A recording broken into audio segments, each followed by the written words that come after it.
Welcome to the 7th installment of the Director Dossiers podcast. In this episode, we are breaking down the writing, filming, editing, and release and reception of Paddy Chayefsky's Network. Now, I know what you're thinking. This is the Director Dossiers, Danny. This is supposed to be Sidney Lumet's network. But in the movie, it says a Paddy Chayefsky film, and in the press release when they announced the movie, it was a Paddy Chayefsky film. So we're going to call it that. So this is a one-time only for the Director Dossiers. It's named after the damn writer. And, this podcast is maybe a couple weeks late. Sorry about that. We had some run-ins with some sickness. You got your wisdom teeth. I got the wisdies taken out. Yeah, we'll insert some images of how Johnny was looking after his wisdom tooth. Yeah, you guys want to hear a funny story, actually? Yeah. So I go in there. I promise we'll get to network. Just give me 30 seconds. So I go in there, and my dad drove me. And because apparently you can't go on anesthesia and get drugged up and drive home. It's bullshit. Ridiculous. Which is country coming to these days. But so we're talking to this girl. The nurse was like my age, and me and my dad are talking to her. And my dad goes, "Yeah, I can't wait to take funny videos of him on the way home." And I went, "Not me, dude. I'm not going to let the drugs affect me at all. I'm just going to be stern and serious, and I'm not going to smile. I'm going to be fine." And then I go under the anesthesia, and then I come out, and I'm like, "Whoa!" It's like you're talking in a dream. It's like everything's all urgent, and you're like, "Oh, all right, next thing." And so she's like, the nurse is like, "You want to see your teeth?" I'm like, "Sure." And then I'm sitting there, and the only thing I remember saying is, I go, "What's your name?" And she's like, "Samantha." I'm like, "How do you spell that?" And then she like spells Samantha or something. And then I go, "Are you single?" Oh my god. And she goes, "No." Or no, yeah. She says, "Yeah, I'm single." And then like 20 minutes later, my head cleared up, and I was like, "Did I ask if you were single?" And she was like, "Yeah." And I'm like, "I'm sorry." And she's like, "It's fine." She's probably just like, it happened. You're not the only person who's done that before. Well, she said, my dad asked, like, "Did people say that a lot?" And she goes, "Usually it's old guys and 10-year-old boys." Oh, okay. So I guess I stood out a little bit. But I asked for her name like 7 times, and I couldn't remember because I was all drugged up. Mm-hmm. Anyway, let's get on to Network. The writing of Network. The genesis of Network came in 1969 when Paddy Chayefsky and his producing partner Howard Gottfried made a deal with CBS for Chayefsky to write a pilot script for a weekly series of socially satiric dramas. So a quick word about Paddy Chayefsky. I mentioned that he was a very substantial writer in film history. He was born in the Bronx. His dad was a dairyman, and his mom was a housewife, and they were pretty well-to-do by his account. Mm-hmm. Oh, how the times have changed. To be a dairyman in the 1930s, during the Great Depression, and you were somehow well-to-do.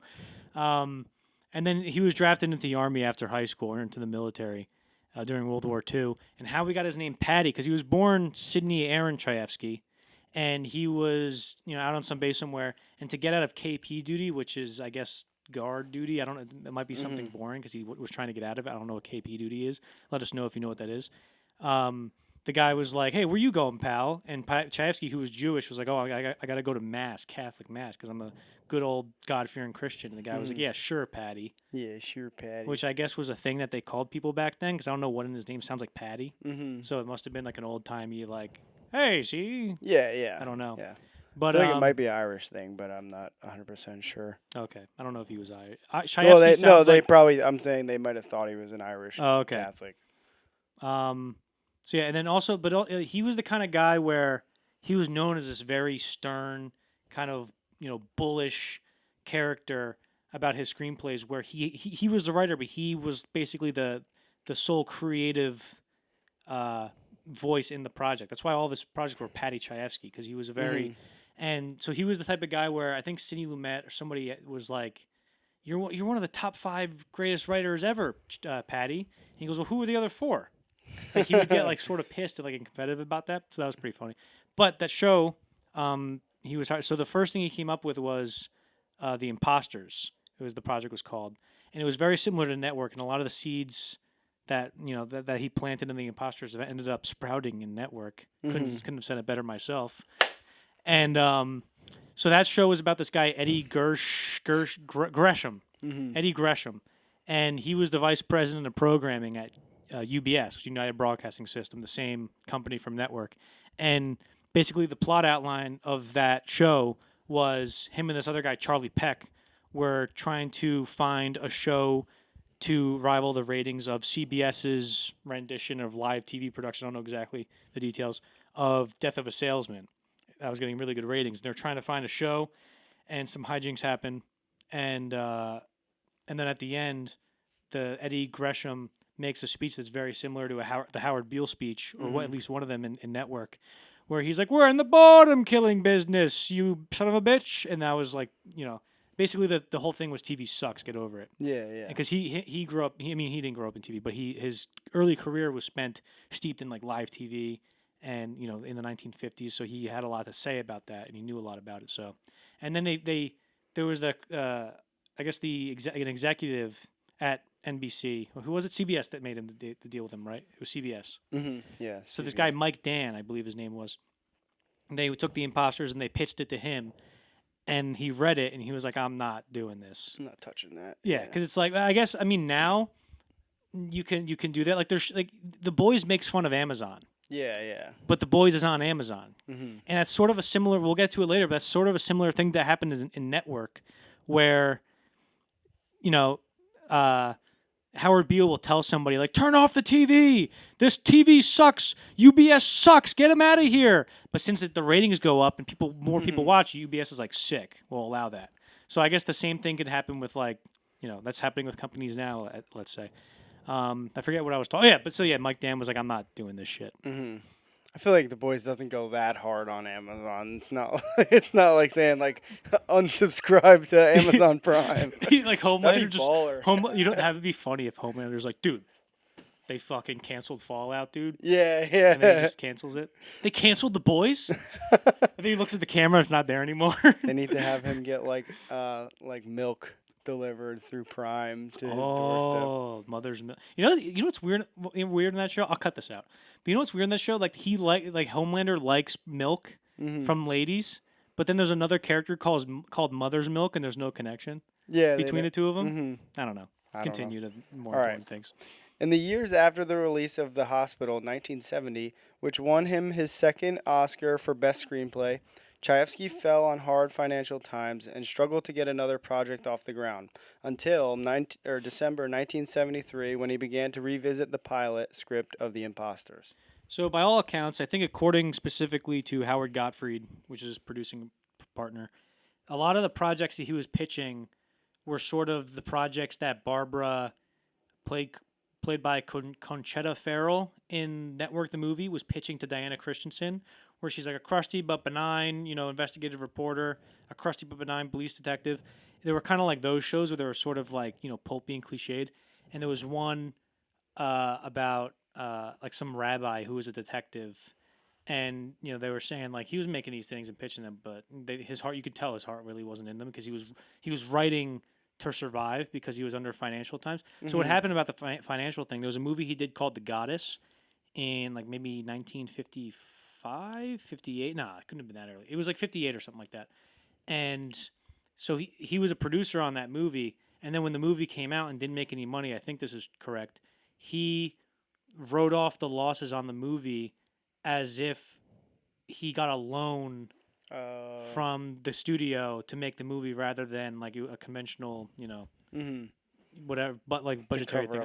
So the IRS was like, "We got him," and he had to pay like $82,000 over the course of like however many years. Man. So, that was the big thing. Let's see what else I got here. Oh yeah, so and one of the odd jobs he had that I saw recently was he was hired as a writer on The Way We Were, which is a Sidney Pollack movie with Robert Redford and Barbara Streisand, which is a romance.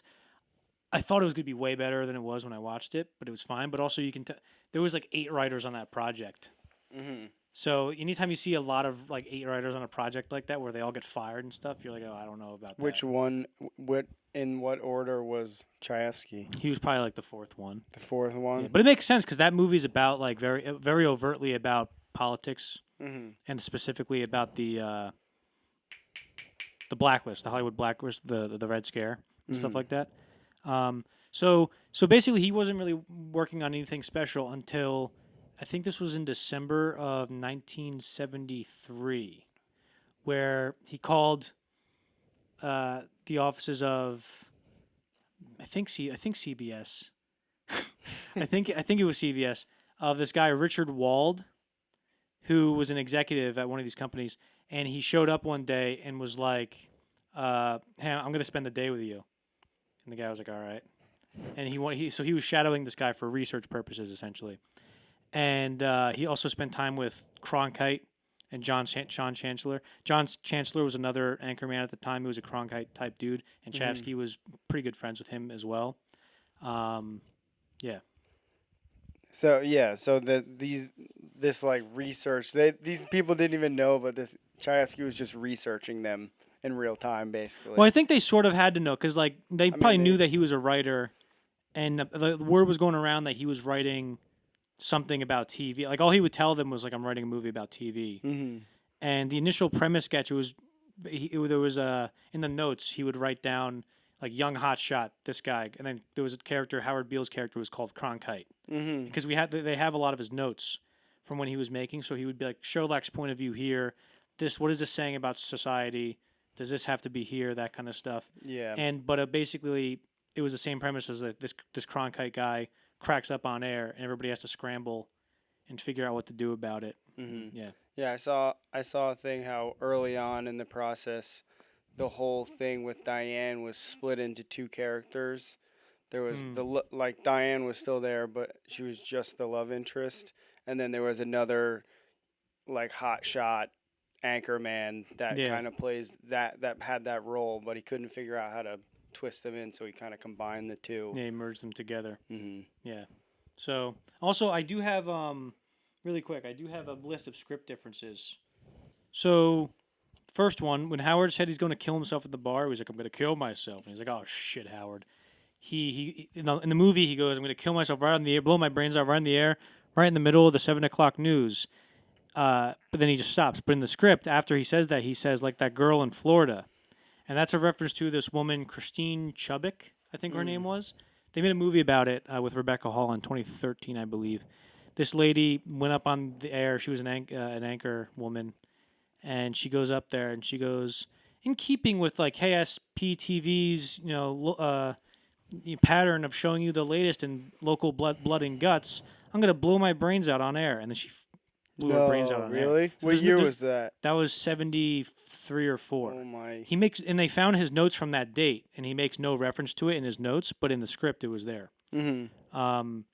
So yeah, there's no audio, there's no video from that, but I think you can listen to the audio on YouTube or something like that. So that's pretty crazy. Yeah. And that was That seems like a good thing to omit from the actual film, though, in my opinion. Yeah, it might have been Seems too. a little, Yeah, it might have been too real world or too heavy for like, especially the beginning of a comedy like that, and it was fairly recent and like probably a first time thing. Yeah. To put, second thing, there's deleted scenes of Howard sleeping and waking up in the morning after the bar scene. So it's just, him in his house and then walking through the office and stuff. Wow, the great note, Johnny. I said Harry Hunter is supposed to laugh in the script, but in the movie he isn't. No, I know that's actually important. So there's a scene where Howard is going, "I'm going to kill myself," and then they cut to Harry, who's the guy with the mustache, who goes, "What's so goddamn funny?" That guy.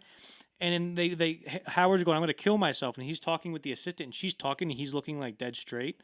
And if he was laughing and talking with her, it would have worked better. But in the movie, you're like, "Oh, is he listening? Like, what's going on?" I don't know if that was on purpose or not. Max Schumacher's reaction to Beale meltdown was cut, so his reaction to Beale going, "I'm going to kill myself," that was cut.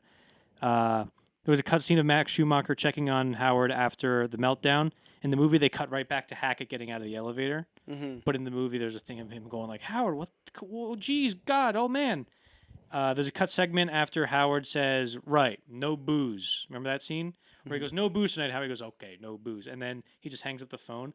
But in the script, there's a scene where he hangs up the phone and just goes, Yeah, like that. Starts just going extra. And then the production assistant who goes, "Howard just said he was going to blow his brains out next Tuesday." She walks into the room and goes, "Are you okay, Mr. Beale?" And then she's like, "Do you want me to close the door?" And he's just like, "Gah." Oh, he's just ignoring. Yeah, her. yeah. It's like the one lady who cares about him in the whole entire. Yeah, the one lady who notices like Yeah. who's listening to what he was even saying during the newscast. There's cut dialogue of Max and Diana at dinner. Where when she's going like, I have a masculine temperament, I climax prematurely. There was a part of that speech where she talks about how she was in college and then she lived in a hippie commune and did a bunch of drugs and stuff like that. So she went through a whole hippie phase, which they cut out of the movie for some reason. I'm sure a lot of the dialogue was just pacing or something. Yeah. Because you could tell there'd be chunks where they just cut out 2 lines of dialogue and you would never know. There's a post-sex scene between Max and Diana after their first dinner, and he tells her that Howard's going to go back to do the regular show.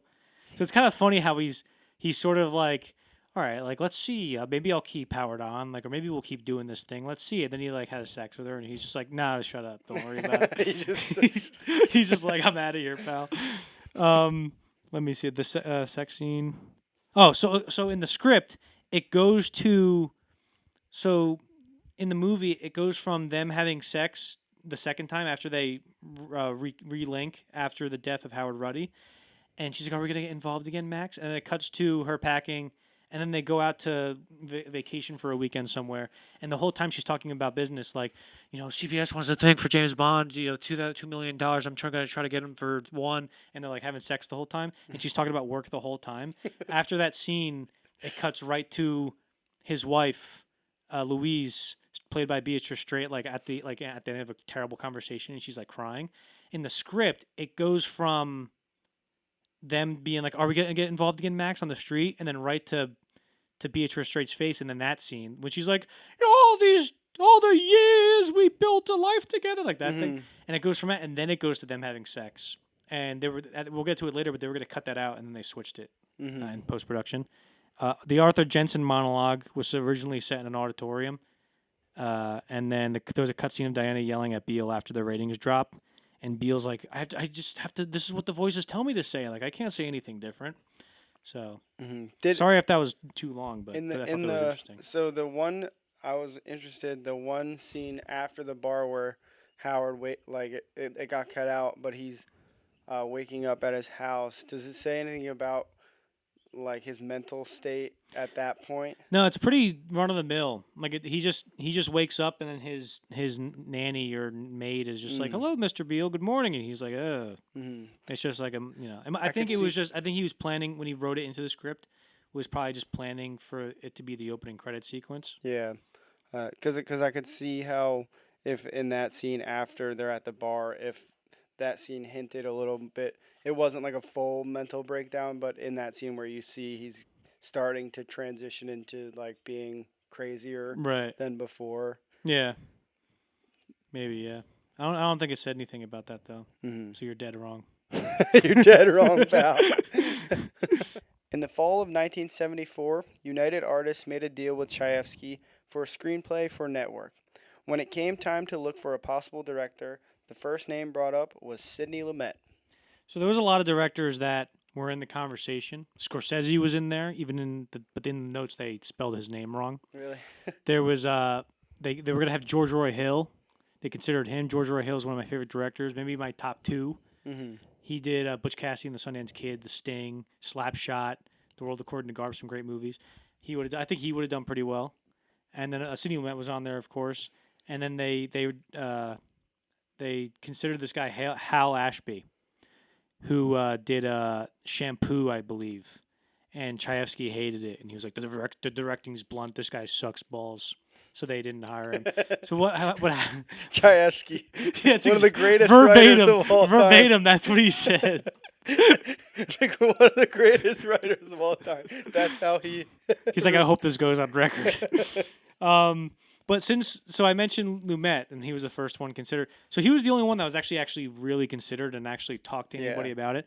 So when Chayefsky was writing the script, according to Lumet in the I think in the commentary or maybe in an interview somewhere, he said, I saw Paddy and we saw each other on the street just by chance, and we hugged and we're like, hey, how's it going? We're catching up.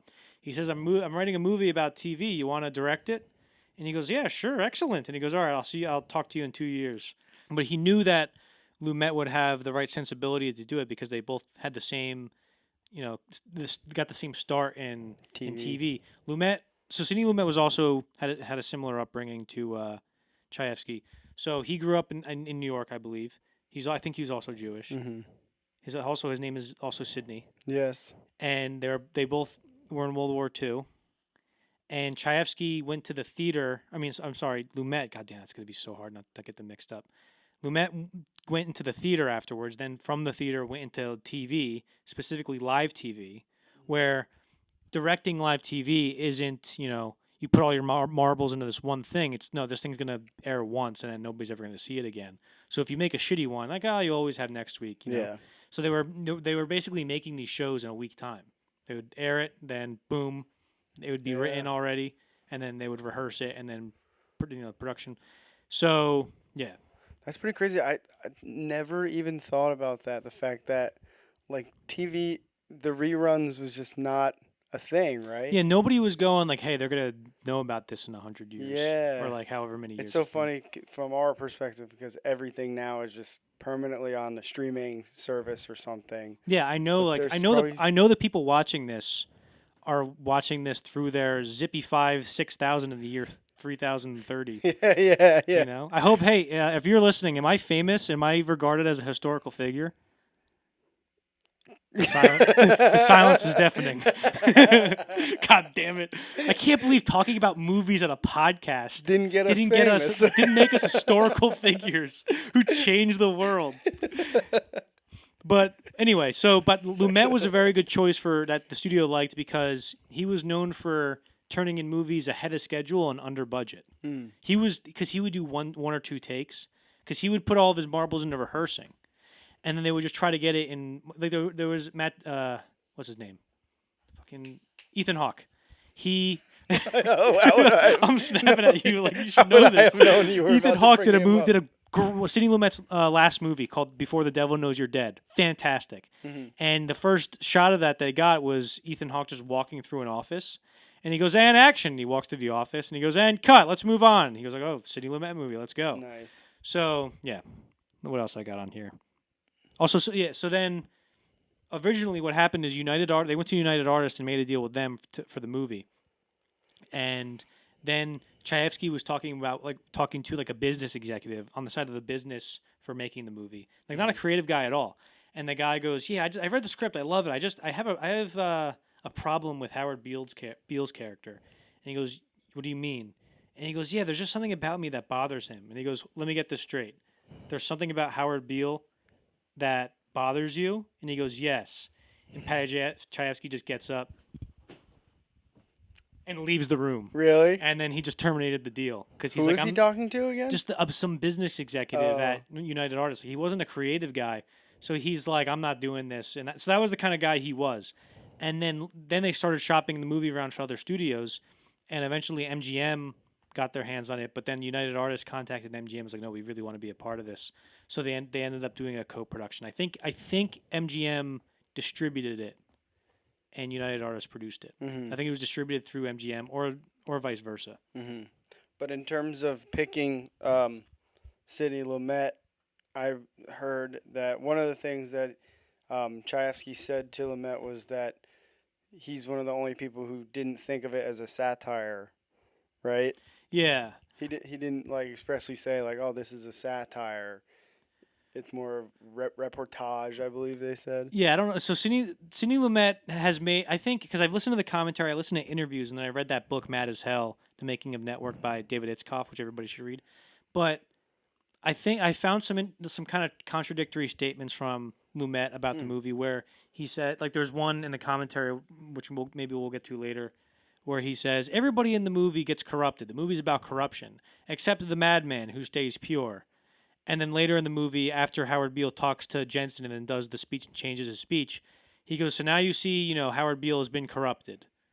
So it's like, well, which is it, Yeah. But also, at the time he did the commentary, it was like 30 years after, Yeah, he could have a whole different view on his own movie at that point. Yeah, so this isn't me being like, Sidney Lumet debunked. Yeah, because I heard him say also like nobody changes throughout the whole film too. Like he said, one of the interesting things is that nobody really like learns anything, learns or changes. Everybody kind of is just stays the same, other than obviously Howard Beale.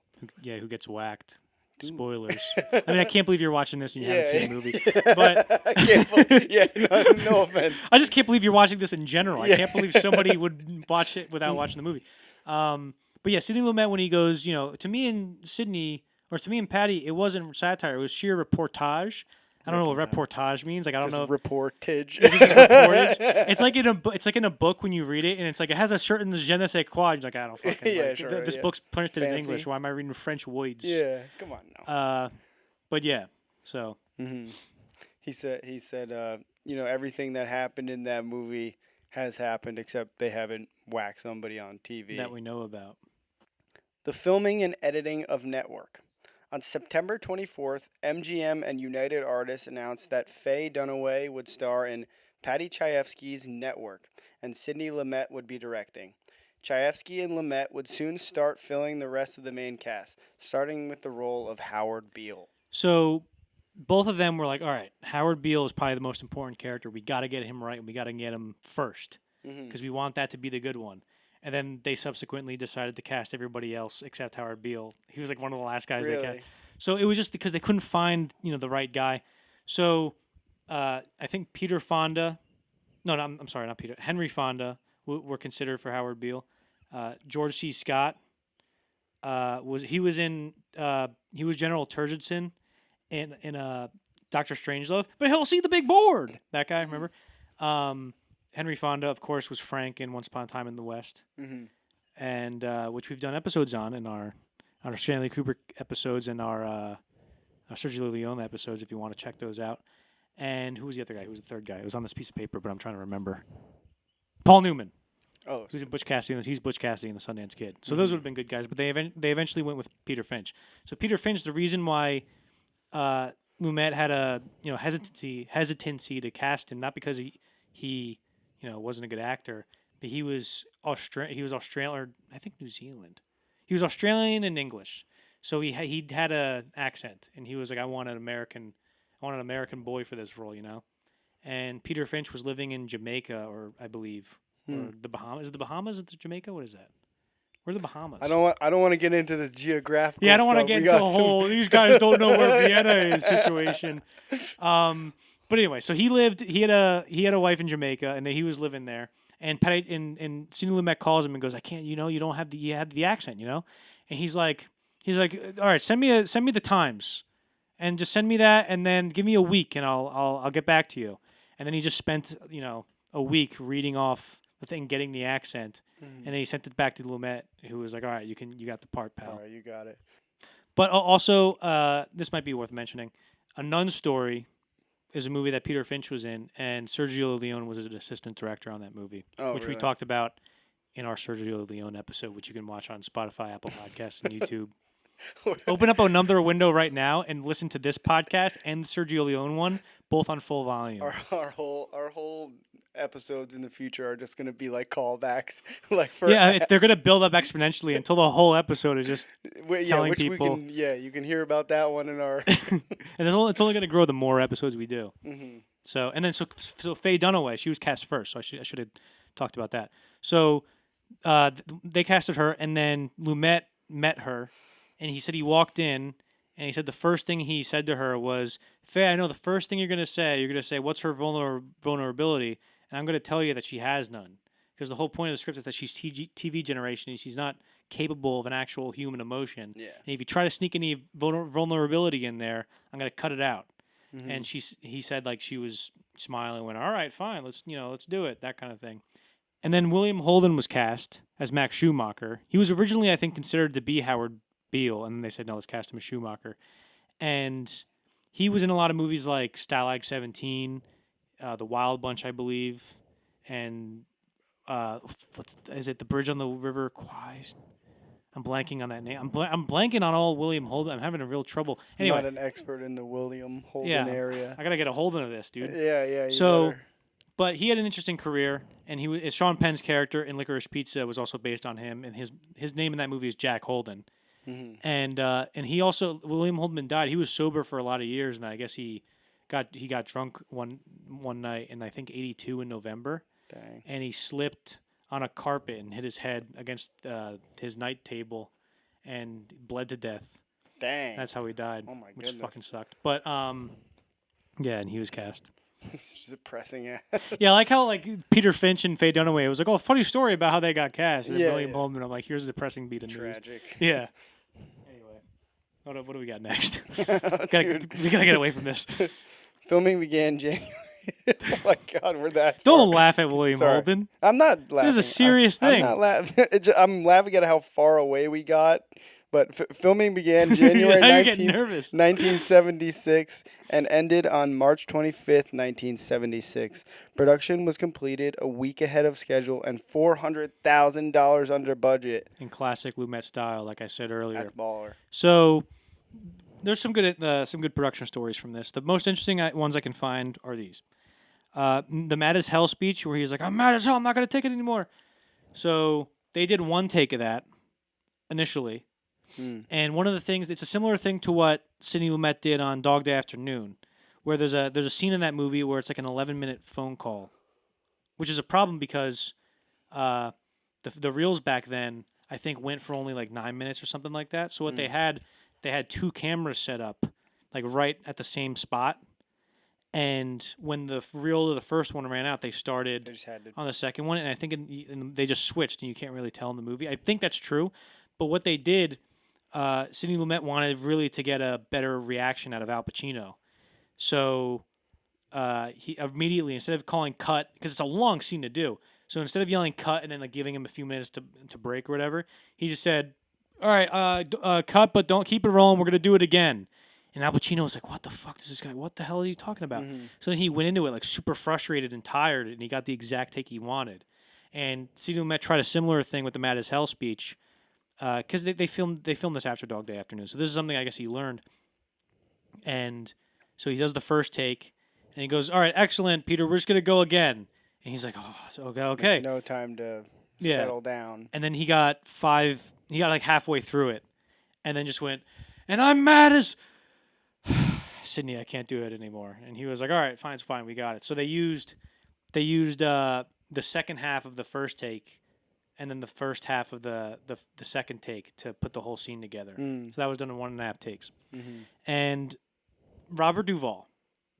First of all, Robert Duvall, Frank Hackett's the favorite character for me. Every time he's on screen, I'm like, this is the best. I get such a dopamine spike in my brain whenever I see him just say any line of dialogue in the movie, and I love Robert Duvall. There's a story about him where in his offices, or I guess in one of the production offices, you could see like there was a really good angle on the street, and you can just yell at pedestrians. And Robert Duvall, in between like takes and like when he was waiting on set, would just open the window and be like, "Oh!" like at people down, and be like, "Whoa!" like just like yelling these primal grunts and shouts at people, and then he would moon people. He would stick his ass out the window. And years later, he's like, when he's all like, he's all old now, and people are like, "Did you moon people on the set of Network?" And he goes, "I don't know, I don't recall that, but it sounds about right." Like He goes, "We did a lot of mooning on The Godfather, I remember." Which is hilarious. Doing that on all the movies they're on. You know what's funny? Because Robert Duvall, because Sidney Lumet talked about, like, you would never think about him in a role like this. I'm like, really? But then you look at his filmography, and he was like, the only things I know him from are like the Rain People and the Godfather movies, and The Conversation, so basically just Francis Ford Coppola movies where he would play this very straight-laced. He was also in Countdown, which is a Robert Altman movie from 1968 about guys going to the moon. James Caan and Robert Duvall were in that movie as well. And so that's all I saw him in. And he always plays like very stern guys in those. And like Tom Hagen, I think, is a character in The Godfather. There's a very straight-laced guy. So just the thought of Robert Duvall mooning people and acting like doing gorilla sounds. Anyway, we're spending too much time on that. Ned Beatty. Ned Beatty plays Arthur Jensen, who's my other favorite character in the movie. And he was cast like 3 days before filming. Oh, really? So what happened is they already, in rehearsals, they cast this guy Roberts Blossom. His first name is Roberts, plural. Roberts Blossom. Because they thought they were going to have twins, but then he came out as one baby. But they already had the name picked out because they were both going to be called Robert. So that's why he was Roberts. Bro. No, I'm making this up. I was like, what? Anyway, that was a good joke. Fuck yeah, you. no, that was. I was thinking, that was. Anyway, so he was the guy. He was the scary neighbor in Home Alone. Okay. Remember that guy with the shovel and the salt? And he was cast as Arthur Jensen. And they said in rehearsals he wasn't really. Sidney Lumet. There was sort of conflicting stories about it, where Sidney Lumet in the commentary was like, yeah, he just couldn't really get to a level where, he was playing it as it was funny, which we didn't really need. And then in the book in Mad as Hell, they talk about like, oh well, Paddy Paddy didn't like him, but Sidney did, and maybe there's some misremembering going on. Yeah. But then they fired him, or were like, "Hey, we're not going to use you." So then they started filming. And then 3 days before, they just called Ned Beatty, and they're like, "You know who'd be great for this role? Ned Beatty." And they're like, "Oh shit, that's a good point." And then they got him, and he just flew in and like read the script on the plane ride over, and had to memorize all this stuff, and was like super nervous on his first day on set. And then he just showed up and knocked it out of the park and got an Oscar nomination. So, Wow. and I can't wait to talk about his speech later. Mm-hmm. 3 phases of photography is a thing that, according to Sidney Lumet, where he talks about how everybody gets corrupted in the movie, and he goes in to show that we even corrupted the camera. And you can notice this specifically in the office scenes in the high-rise building, where he goes in the first section of the movie, everything's very naturalistic, and all the light is coming from a light source that's in the shot. And you can tell that this very soft natural lighting on everybody's faces when they're in the offices, because they film that like in real high rises. Yeah.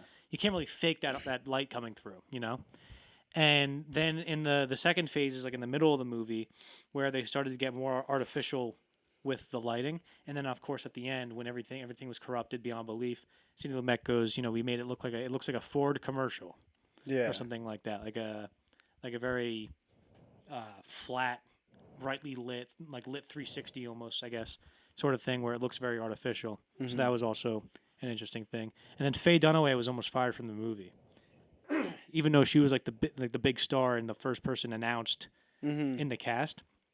She was having trouble memorizing her lines, or not memorizing them, but I don't want to make her sound like incompetent, because she wasn't. But she had to do the sex scene, and it was all that, like I mentioned before, it was all that dialogue without taking a break at all. She's like, James Bond they want to air it for $2 million, but I think I could steal them for $5 million, that kind of thing. And she had to do all these pages of dialogue during that sex scene without like stuttering, and she was having trouble with it. And then I think maybe to sort of cover up the fact that she might not have been able to do it, she's like, well, I don't have to do the scene. It's a sex scene. I only agreed to one sex scene, pal.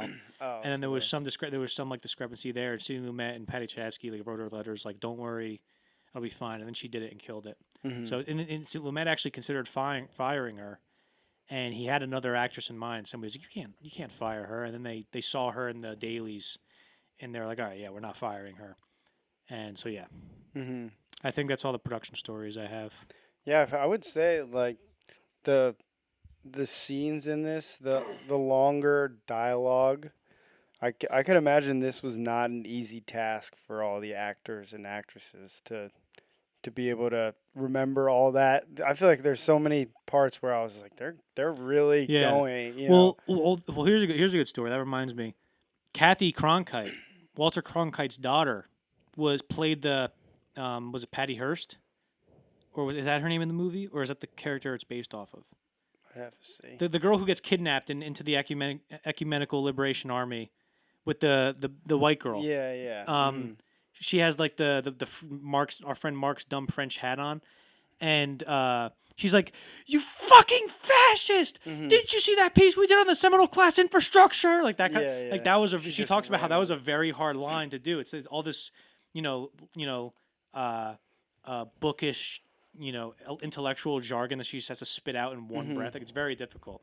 So that's a good. With a lot of rage behind it, just out of nowhere. You can blow the Seminoles crap. Oh, dude, the lady who plays Lorene Hobbs is awesome. Yeah, I forget her name, but she's really. She reminds me of our friend Sarah. Mm-hmm. Is that the? She's like the communist. Yeah, the Communist Party leader. Mm-hmm. The Communist Penny won't see a nickel out of this show until it goes into syndication. The funniest sentence to say. All right, what do we got next? Network was set for a November release date, giving Chayefsky, Lumet, and editor Alan Heim 7 months to complete the edit. So there's not that much to talk about with the editing. I couldn't find that many production stories that were worth bringing up. Like an Eyes Wide Shut, there was a bunch when we talked about that. But with this, there was a few things that are pretty good. So I mentioned before the Beatrice Straits, the Louise scene, when she's like, 25 years of building a family and a life, that kind of thing. Mm-hmm. They almost cut that out of the movie. And because they couldn't find a way to pace it right, because in the script I mentioned it went from Max and Diana going, "Oh, we're gonna get involved. It was a very splendid night," and he's like, "Yes, I need to become involved very much." Mm-hmm. And then it goes to them having sex, and then to the scene with Beatrice Straight, and Max's wife. And then in the script though, it was just the order was all mixed up, so they had to change it. and they almost cut that scene out. But there's a part in that scene where you can tell. I actually noticed it for the first time while watching it again, and then again for this podcast. When she's talking, you can tell there's one part of it is dubbed, and it's when she talks about like, one last hurrah before you go into your emeritus years, that kind of thing. You can tell it sounds different because on the set, she did the scene. She pronounced it emeritus years. Your emeritus years and stuff. And then in editing, they were like, Patty, don't you know? Is that the way it's supposed to be pronounced? He goes, oh no, I've never heard it out loud before. Oh my! So he just wrote it in and nobody noticed. So they had to dub it, which is pretty funny. And then the editor was talking to Sidney because Sidney Lumet made a shit ton of like if we ever do an episode on him, it's gonna be either if we want to make it one episode or 2 parts, we're just gonna have to go, yeah, the group, it's okay, fine, don't worry about it, and then go on to the next one. But he did a lot of movies because he never wrote the script. The only scripts he wrote was for Prince of the City in 1980, and I think one more that I forget. It might have been Night Falls in Manhattan. That's a great movie. Night Falls in Manhattan, if you haven't seen that. I think I'm right about that, those 2 movies. Those are the only ones he wrote. But when I pick a script, I read the script once, and I say yes or no on a whim. And he goes, and that leads to some very good movies, and it leads to some very bad movies. And there's that guy, Alan Heim, the editor, said, how do you pick your movies? And he goes, well, it's pretty simple. Like, if I'm gonna do 5 movies. One of them is going to be great. One of them is going to be bad, and then 3 are going to be average. And he goes, the trick is just keep working. So he was a very workaholic type director who wasn't like a Stanley Kubrick, who was like, if I'm gonna make this, it has to be this, extremely, I have to put my entire life into this for like 5 years, let's say. Yeah. But with Lumet, it was just more. And that more doesn't efficiency. Mean, yeah, it's much more efficient. It's not, and that's not to say that one is better than the other. Like even though Lumet made a lot of bad movies, he did make a lot of good movies. Yeah. He was known as like one of the most, important of all time. So that's more. That's probably more in terms of directors. That's probably more common than the Stanley Kubrick. Not a lot of directors reach that. Not saying Lumet didn't reach that point, but not a lot of directors reach the point where they can spend 5 years on a project. Yeah, you know what I'm saying? That's true. Yeah. But it seemed that Lumet was good at being efficient and coming out with a quality product either way. It wasn't just like, and that's why executives liked him. Like I think Howard Gottfried. Writers, you mean, or directors? I'm sorry, executives. Okay. What did I say? Directors. You said directors, but I'm gonna change it so I said the right word in the editing. Okay. So, what are we talking about? Howard Gottfried. And when they talked about Sidney Lumet as the director, he was like, he's never done comedy before. Like this is the guy who did The Pawnbroker. And The Pawnbroker is a movie. I've seen most of Sidney Lumet's movies. The Pawnbroker is a movie that you'd probably like. It's about this guy who works in a pawn shop, and he has this history as a Holocaust survivor in World War II.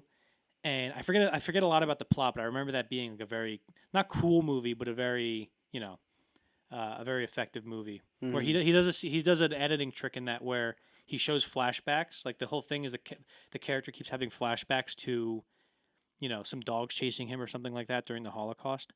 And what he did is the first time you see the flashback, it's 1 frame. And then the next time you see it, it's 2 frames. And then 3 frames, 4 frames, 5 frames, 6. And he just keeps doing that until you get to see like the whole chunk. The whole thing. And you can kind of put it together. So I remember that about that movie. Yeah. So. Can we get back into, I asked this question before, and you rudely made me wait. So, sorry, just cut that part out. No, say what? Can we get back into? No, what is it? Seriously? So, like you said, that a lot of Chayefsky's, when he would write, he was very involved from a creative standpoint.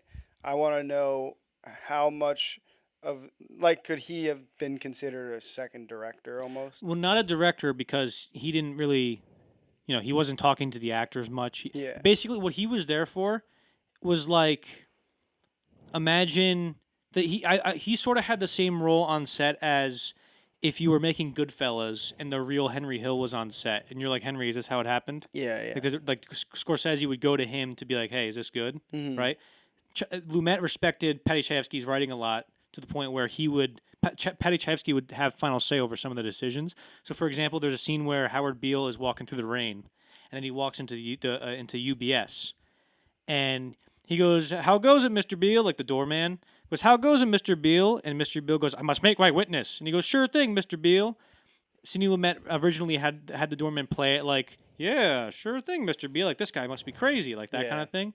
And Paddy Chayefsky went up to him and was like, "No. Like, this is TV. can't. He's seen everything. It should just be so matter of fact." And, and Yeah. of course, and then Lumet said, "Oh, of course, he was exactly right." So, yeah. That seems like something that stuck throughout the whole film. Where that's one of the things that I noticed, that a lot of the like background characters don't react the way you think you would react to Yeah. someone doing something super ridiculous like There's that. not a lot of periphery characters who are in on the joke, or they're all just they all take it as matter of factly. Like it's comedy's usually funnier when the person is dead serious. Like everybody in this movie, when they're being funny, they aren't going like like they're being dead serious about. It's like in Once Upon a Time in Hollywood, where Leonardo DiCaprio, Rick Dalton goes, "Those goddamn fucking hippies." He's not trying to be funny. He's just so angry, and that's what Exactly. makes it funny. You know what I mean? The release and reception of Network. On November 27th, 1976, Network was released in the U.S., and reviews were overwhelmingly positive. However, reactions inside the television business itself were mixed. First try, definitely. Again. We don't stutter while reading in this household, ladies and gentlemen. Mm-hmm.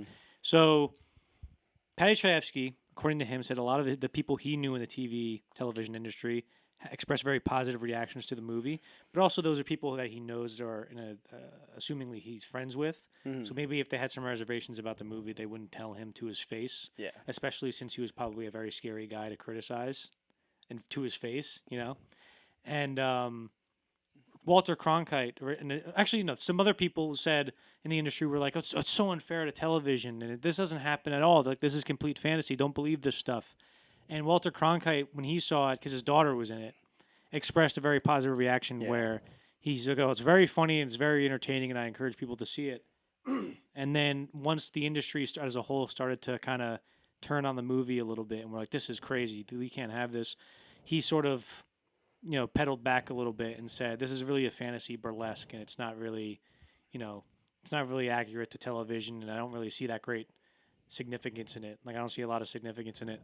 And he says it's still a fun movie, and maybe see it. I don't know. Also, I mentioned Richard Wald earlier, who was the executive that Paddy Chayefsky shadowed for a day or two to research the movie, and I guess he subsequently became friends with Chayefsky.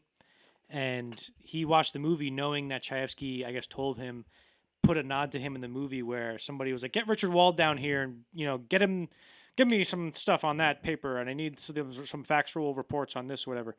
And so he went to go see the movie, like, "Oh shit, my name's in this," and then he never listened to his name. He never heard his name, and he calls Paddy and goes, "Paddy, where am I in the movie?" He goes, "You're on the cutting room floor." Dang. He goes, "God damn it." It'd be so embarrassing. Like, hey, everybody, come out and see this movie with me. I'm I'm in it. I'm sure he brought it. his whole He brought family his whole just to show family, them that they his say his parents. name at one point. That's like when I brought all my relatives to see me in the movie Joker, and then to see my head cut out from the neck down. Yeah. I was in the movie. That was the first movie project I was ever involved in. I was an extra in the scene when he goes into the courthouse. I was holding a sign, and they had a camera up on the front steps of the courthouse, and it was zoomed in, and I could see it. And they had the double going through the crowd, and I was like, "Oh, cool!" And then they go action, and they film it, and all of a sudden Joaquin like nudges me on the shoulder and walks past me. He Joaquined right past me. Oh, sick. And that was pretty cool. So we did it like 5. I definitely ruined the first take if I was in it though, because I just like saw him and was like, "Oh fuck!" I was like, "Oh go!" He bumped me. Yeah. I was like, I'm never washing this jacket again. It'd be kind of funny if he just like shanked you. He just fucking stabbed me. Stabbed He's you. like, "No one will believe you." And I'm bleeding out, and everybody's like, "You fucking liar." Anyway, back to our network conversation. Yeah. So Chayefsky. So back in the day, they used to. I'm sure they still do it sometimes for bigger movies, but they had novelizations of movies. So the movie would come out, the writer would read the script or watch the movie, and then just write it for, like, I guess, in prose. And so Chayefsky had some demands for whoever would write it, and he was like, "Don't break the point of view. You're just the narrator. Don't add any subjective shit. Just tell the story as it is. Don't do any bullshit. You'll be fine." And then Chayefsky wrote or he read the manuscript and wrote down notes, and then sent it back to the guy. And the guy was like, "Yeah, I got." On the first line, it was, this is the story about Howard Beale. He's a very good man. He's magisterial but not condescending. He's he's funny without being silly, and he's a hero. But really, a hero doesn't mean you're heroic. And it went on to like this paragraph of like the difference between being a hero and being heroic. And Paddy Chayefsky just like crossed it out and was like, "What the fuck is this shit all? What does this shit got to do with anything?" And there was some other stuff where he would just circle a moment in the script to go, how to butcher a joke. Off a budget of $3.8 million, Network went on to gross over $23 million domestically. Adjusted for inflation, that would be a $20 million movie making $126 million today. It won 4 Oscars at the Academy Awards, Faye Dunaway for Best Actress, Beatrice Straight for Best Supporting Actress, Peter Finch for Best Actor, and Paddy Chayefsky for Best Screenplay, his 3rd Oscar win. So, Peter Finch, he and Sidney Lumet were together for a press tour before the Oscars. Because during the actual press tour of the movie, it was mostly on the responsibility of Chayefsky to promote it, and I guess William Holden and Robert Duvall, because Faye Dunaway refused to do any press on the movie. And Sidney Lumet was already directing another movie. He was directing Equus at the time, which is about a horse. And then they were on and I guess Peter Finch was doing some press too. But Peter Finch, everybody was like, "Oh my God, he's gonna have a career resurgence. This is crazy." He was nominated for Bloody Sunday. He was nominated for that, but that was like, I guess 1970 or 1969, I think, or 71. And so people were like, "Oh, he's gonna have a big career after this. This is nuts." And then Sidney Lumet said he was in the lobby to some hotel or somewhere, and he was meeting Peter Finch there, and he walked in and saw Peter Finch sitting on a bench, and then he just like keeled over, and had a heart attack and died. Oh my, really? And he was like, I gave him CPR. I had to give him mouth to mouth, and he died. What? So he died before the Oscars, and then I think he became the first posthumous Oscar win. That's sad. For Best Actor. Dang. His wife, because his wife was Jamaican, I think, and after he died, there was some talk about her getting deported because the last time he updated his will was like 1953 or something. Yeah. So she had some trouble. And but the cool thing is that they were discussing like who goes up there, who's going to go up there if he wins the award, and they decided it would just be Paddy Chayefsky. And so Paddy Chayefsky goes up there, and he goes, "Yeah, it's great." He goes, "I think but the person who should be up here today accepting it is his wife, Elaine, or whatever her name was." And then she went up and accepted the award, which is pretty cool. That wasn't planned. Yeah, that's nice. So, and the Oscars that year was stacked. God damn it. I definitely didn't have a coughing fit, and it wasn't cut out. Don't worry about it. So the Oscars that year were stacked. It was Network. This is the 1977 Oscars, so the movies that came out in 1976. It was Rocky, Taxi Driver, All the President's Men, Network, and Bound for Glory. Dang. Bound for Glory was a movie about Woody Guthrie during the Depression, which was directed by Hal Ashby, who was one of the directors that was considered for Network, as we mentioned, that Paddy Chayefsky didn't like. And then, of course, Rocky ended up winning Best Picture. But that was a pretty stacked year. Yeah. And it won it won 3 Oscars for acting. It was nominated for 5. William Holden and Peter Finch were both nominated for Best Lead Actor. Ned Beatty got an Oscar nomination for his scene as Arthur Jensen, and Beatrice Straight won for her scene as Max Schumacher's wife. Like it was it was in the movie for 5 minutes. Yeah. And she won an Oscar, which is crazy. Yeah, isn't it crazy that you can have one scene like as Arthur Jensen and just get nominated? Yeah, and then Beatrice Straight just win. Yeah, because before that scene, she's barely even because you see her and when Howard Beale is going, "I'm mad as hell." And you could see her, but she doesn't have any lines. She's like sort of just like in the background of the frame. And then she's in when Howard Beale wakes up and she's like, "Your friend's Howard's gone." And that's it. And then she's in that scene. And then you're like, "Oh, shit." And then she won the Oscar. Mm-hmm. I do think that might be the weakest scene in the movie, though. Maybe it's because I just don't resonate with like the whole divorce stuff because I'm 20 whatever, however old I am. I'll let you know what I don't. I have to go check. Yeah. But maybe it'll resonate with me one day. But I think it goes too far away from the TV stuff at that point where I'm like, I don't know about this. Yeah. We get into the overall thoughts. Mhm. All right. Before we get into the overall thoughts, I have this all written down in my notes, but I'm going to try to explain this without looking at the notes because I'm better than everybody. Okay. So if I might have to look at the notes if I get lost. Bear with me. I'm about to go on a rant here. Not a rant, but a big speech.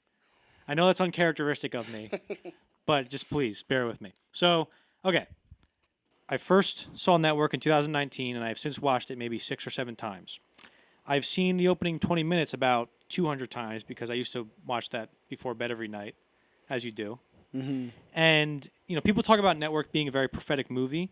And while it predicted the broad arc of TV, I think there's one parallel between Network and the real world that I find hilarious. And I haven't really seen anybody else talk about it. So we talked about how Network wasn't well received by a lot of people in TV at the time in response to criticism saying that, oh, this wasn't, this is a fantasy burlesque and this didn't really happen. This is an unfair portrait of how how TV actually works today. Paddy Chayefsky responded and said he only stated it was only representative of where he thought TV was going rather than this is what's happening today. And we'll touch on that idea a little bit later. And of course, as most people agree, Paddy was correct, and everybody's like, "Oh, everything that's happened in Network has thus become true and since become true." Richard Schickel, who is a critic and film historian, he wrote a book called Conversations with Scorsese. I think in that book he has a conversation with Martin Scorsese. Like once or twice, yeah. Once or twice. It's actually his whole conversation printed twice. Yeah, so instead of 300 pages, it's 600. Mm-hmm. So, but he said about Network in his original 1976 review, the plot that Chayefsky has concocted to prove this point about TV is so preposterous that even in post-Watergate America, where we know that bats can get loose in the corridors of power, it's just impossible to accept. And I think that if Richard Schickel wrote that review today, with 50 years of hindsight, I guess, he would obviously change his opinion. For sure. And I want to get into that a little bit. I'm going to explain. So I think the state of UBS in 1976 and the state of the TV news media at the end of the Obama administration were in very similar boats. Both were falling on hard times and faced with declining ratings and viewership. And we saw in Network that in the 1970s, ratings and audience health was determined by percentage model share. So they were really trying to acquire the biggest slice of the audience pie as you can. And I'm sure, TV news was flawed back then, but I think it was much more objective and much more reaching to both sides of the political aisles of everyday Americans than the TV news is now, obviously, and we'll get to why that's not true. And so I think in that model of trying to get the biggest slice of the pie, I think it probably allowed or even encouraged a healthy objectivity in TV news because they were trying to get as much people. They weren't trying to exclude anybody and going, well, this is somebody's fault. This is that. It was just explaining the news, and if you had the most trusted guy, you would get the biggest audience, right? But I think that stuff now is obviously gone. Yeah. Because in Network, Paddy Chayefsky said, was basically saying with CCA, he goes, it's only a matter of time before a big faceless conglomerate just buys up the networks, and then all the news divisions, which traditionally lose money out of like a responsibility or a moralistic responsibility, they lose money because the news is the news. This is just what we do, But he knew that somebody like BlackRock or Vanguard, these giant hedge funds, would just come in and go, no, we got to clear these guys out. We got to make more money here, right? Yeah. And that's what switched it to a more entertainment based product, and that's exactly what happened. So if you look at a lot of all the media companies now. If you look at Comcast, Sony, Time Warner, and Disney, Vanguard and BlackRock are these giant hedge funds or these private equity firms or these investment firms that are $7 and $9 trillion companies who've bought up a lot of stock for they're the biggest stockholders in those companies essentially, right? Mm-hmm. Okay, UBS and in the 1970s, and I swear I'm getting somewhere. UBS in the 1970s, when networks takes place, and cable news and TV news media at the end of the Obama era were in a very similar place where they were both struggling and facing declining viewers and ratings. So in the late 90s, and I guess in the 90s, somewhere in there they started to pivot these TV news companies, they started to pivot from like the Walter Cronkite, this is the news, Yeah. to the more like Tucker Carlson, this is what are we doing here? Like, if women have cooties, why do they still kiss us? Why would they do this? And like Rachel Maddow being like, can you believe what's going on here? Yeah, yeah. Like before they actually like, because they're not supposed to really do that. Like give their opinion and make it a very biased and they're making the thing more volatile so people watch it, right? Yeah. So by the year 2000, the audience share model was gone, and they instead were like, all right, the audience is shrinking. I guess among the advent of the internet or whatever, or people getting younger, they weren't watching as much cable news. Ratings were going down, and so they abandoned that model, and they instead were like, all right, if we're going to lose our audience, we'd rather retain 50% than lose all of it. Losing all of it would probably be like just staying with the Walter Cronkite format, and sure they stay objective, but then they have no audience anymore. So what they did is they decided to just pander to their key demographics. So that's how they got all split up essentially. And what that did is incentivized them to make content that was more focused on, inciting frustration in people and, focusing on polarizing subjects and focusing on the extremes of politics and even exaggerating the extremes at times. And in Matt Taibbi's book, Hate Inc., which everybody should read, which is a good book, he talks about how this trains people to see the world as a binary political landscape, and that one that's permanently steeped in conflict and you can't get out of it, right? Mm-hmm. And that's basically like the Republicans are Hitler and can you believe these goddamn libs type stuff that they do. That's Tucker Carlson and Rachel Maddow and fucking Don Lemon, whoever. And so yeah. And then I'm not looking at my notes. Don't worry about it. So after 9/11, the cable news industry got a big boost, a big paranoia-fueled boost from 9/11 because people were watching like we got to stay on top of this stuff. And I think a lot of the effects that I just talked about, like focusing on volatile subjects and in exaggerating the extremes, I think that was exacerbated during this post 9/11 boom. And I think the full transition between the old news, like the Walter Cronkite, Dan Rather, John Chancellor, Ed Murrow, changed to Sean Hannity and Rachel Maddow and all these guys.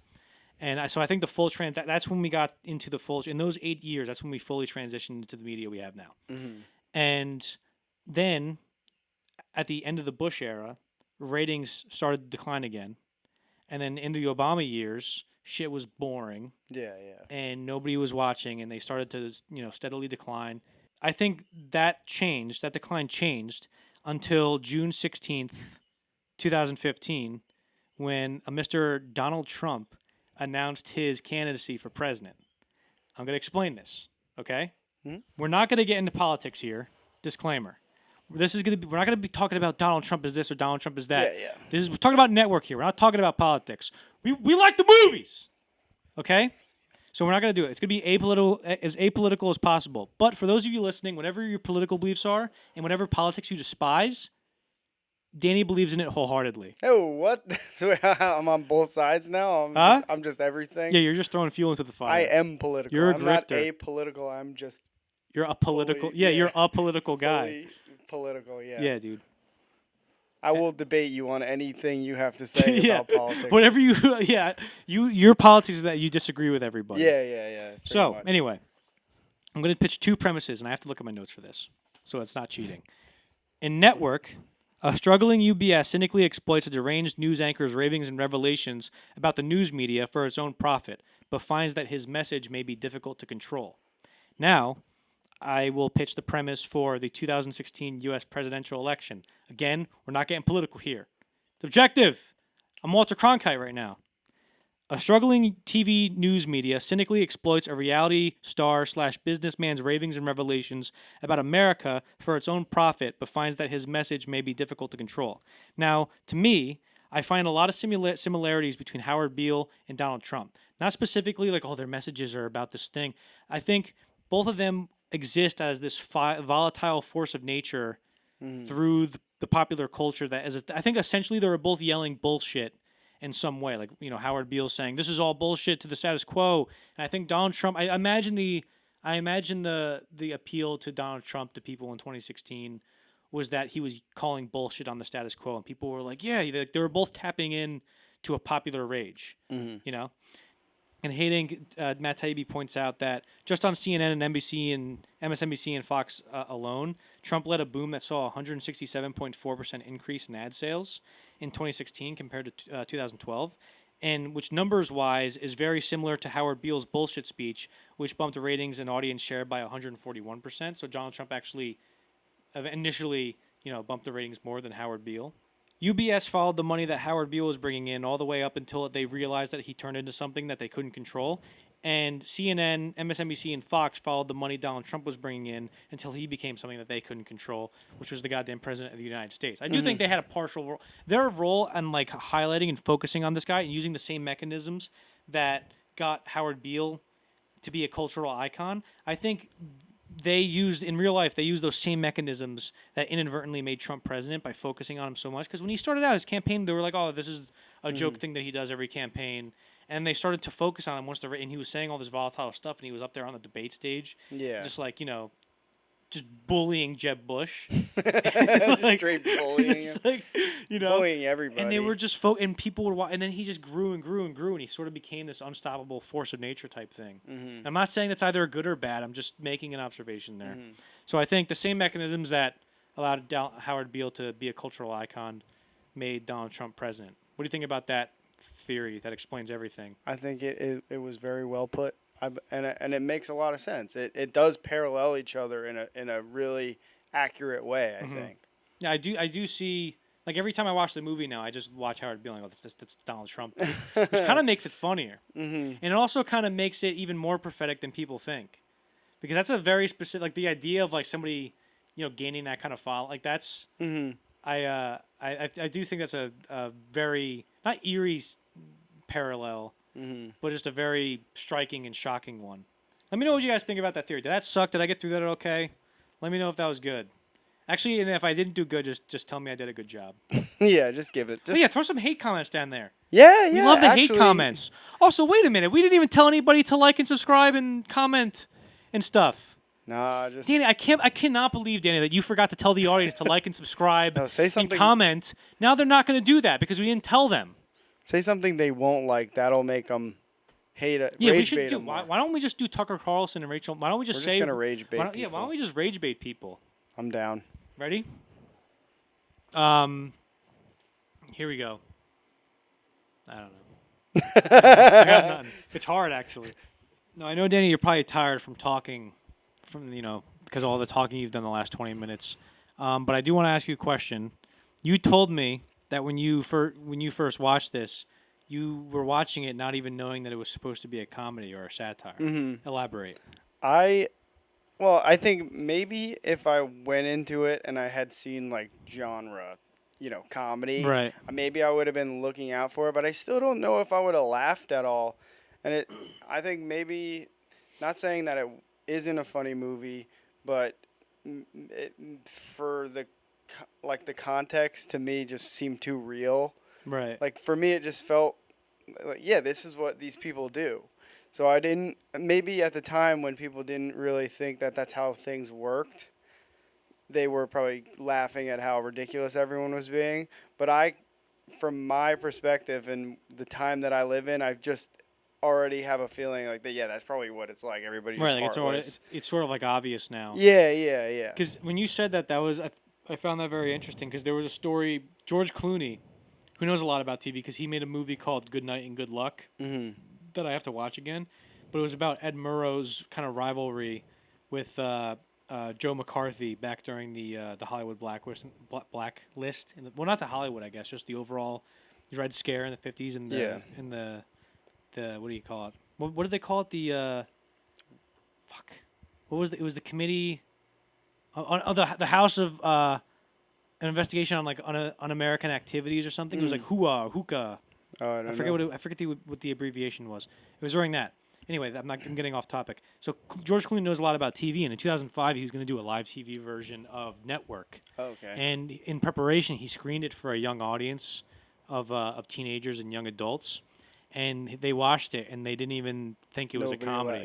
Because everything they'd done in the movie happened, except for I guess Howard Beale getting or somebody like an anchorman getting killed. Mm-hmm. And I can understand, like, obviously me and you appreciate it as a movie, but I can understand somebody our age or anybody now, like, seeing it and thinking it's either not banal, or, insignificant, because it's like, well, what's the point? Like, isn't this obvious, Yeah, yeah. But I can understand how somebody would watch it and think that, and think it's sort of like maybe kind of tame. It's sort of like the same effect of seeing a meme from like 2010. Do you remember like the "Oh my God" girl with like Yeah. "Oh my Oh my God, God. Burks"? I remember seeing that, going, "Holy shit! There's no way they'll ever have something funnier Yeah, than this." yeah, yeah. And now I look at it and I go, "Yeah, Yeah, that it's sort of the same. It aged like a meme ages." I got a good chuckle out of when she screamed, "You fascist pig!" at the meeting. Like I thought that was funny because it was kind of out of nowhere. I remember chuckling at that, and just the idea that he's in like a church. They build like a church around him Right. after they were thinking of firing him. Like I understood the irony of the situation, but I didn't find myself like. Right. Yeah. It's not. It's definitely. It's not. I guess Not like a. at the time it was probably like a laugh out loud movie. Hmm. But like a lot of the times I laugh at it, I'm kind of like, yeah, that was good. Yeah, yeah. Like one of the best lines in the movie, and we'll talk about Frank Hackett later, is when he goes, and then come November 15, I'm gonna be sitting at that CAA annual board review meeting, and I'm gonna announce projected earnings for this company for the first time in 5 years. So don't get any illusions about who's running. Oh no! And then Mr. Jensen's gonna be there, and he's gonna go, "That's good, very good, Frank. Keep it up." And like that, his whole life is dedicated to Mr. Jensen going, "Very good, Frank. Keep it up." Like he Yeah, thinks it's a yeah. big deal. I don't know. I But just think in terms of like the comedy that was there, it's almost as if I'll try to see if this works. It's like someone tells a joke that hits home with you, and you start laughing, and you're like, ha ha ha ha ha. Oh, like you get you kinda like the pissed whole about it? crowd. Well, the whole crowd is like, or like everybody watching nowadays, like would be laughing along, and then realizing that it's coming true right. as it's going on, and you're like, you know, like Yeah, that makes sense. it's not 'Cause- a joke anymore. It's Yeah. taking place. that makes sense because I heard this comedy described once as like taking place on like the fringes of your knowledge. Yeah, So like it's the truth with a twist. Like you're kind of learning something. You're like, oh, I've never thought about it that way before. But it's like since all this stuff has become true, we've thought about it before, so that it might not be funny. I want to talk about there's speaking of memes and stuff, and the internet. There's a line in this movie. I've seen the movie like 6 or 7 times, and this line never resonated with me until I watched it the last time for this podcast, and it's when I'm gonna read it off here. It's when Max is about is breaking up with Diana. He's gonna leave her at the end, and he goes, "You're television incarnate, Diana, indifferent to suffering, insensitive to joy. All of life is reduced to the common rubble of banality. War, murder, and death are all the same to you as bottles of beer, and the daily business of life is a corrupt comedy." And he goes, "You even shatter the sensations of time and space into split seconds and instant replays. You're madness, Diana." I can't read. But the line where he goes, "In the daily business of life is a corrupt comedy," is really, that resonated with me a lot because I identified it with the internet. yeah. And like we just saw the fucking presidential debate. And the most watched like- clip out of it is them discussing their golf. Right, exactly. Like that's a satirical idea. That would And- actually be something I wouldn't be surprised would be in a movie like Exactly. Network. Like in our reality today, it seems like we're sort of outpacing satire, right? But also, think about the way people's sense of humor has changed because comedy has sort of been democratized by the internet, where anybody can have a sense like a joke or a meme or something or a video that can reach millions of people now. So now if you compare JFK getting assassinated, it's the country's in mourning. It's this very serious thing because nobody can go online and shit. There's no such thing as shit posting back then. Yeah, If yeah. you shit post, you could do it in real life, and then you get your ass kicked, Yeah. right? Anybody can just go on Twitter now and say anything they want. So now if like fucking Biden gets a heart attack, Oh yeah. you know, or somebody like pushes him and he dies, Yeah, yeah. then one of the first things we're gonna see is like an AI video of Memes. Biden getting up and like kissing Trump or something, Yeah, yeah. like It's gonna something be like crazy. a time traveler went and changed the timeline, and it's like an Exactly. AI weird So thing. and that's I don't know if that's good or bad. Like that might be a consequence of just having this amazing communicative platform. Like I don't know what it is, but the whole thing about like, your madness, Diana. Like I don't really understand where it's gonna go and what its effect is, but I know it's changing a lot of how we see the world and like that whole thing about it being a corrupt comedy. And there's this very cynical sense of humor that at least I see in my circles of the internet. Everybody's circles of the internet is different. Yeah. But I do think that really resonated with me watching it this time. I thought that was does that make am I explaining that? Does that make sense? Mm-hmm. Okay.